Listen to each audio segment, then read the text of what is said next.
No río Tambre hai moita diversidade de especies autóctonas. Na súa fauna hai troitas, muxos, pipións, reos, lampreas e escalos.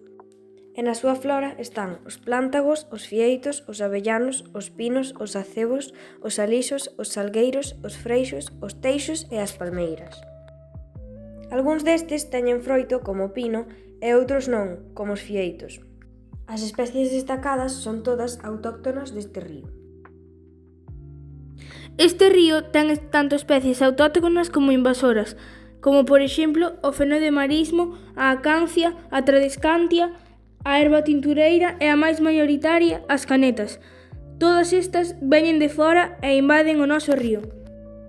Datos curiosos sobre o río Tambre.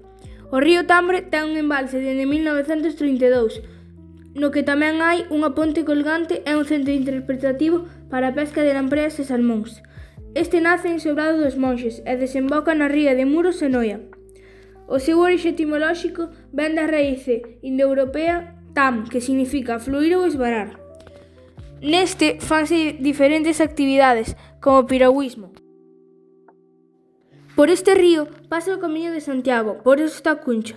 Esta ponte fixo a Don Alonso, por eso se chama Ponte de Afonso en galego, e fíxose en dúas épocas, a gótica e a románica, por eso hai dous tipos de arco, o máis redondo é o romano e o puntiagudo é o gótico.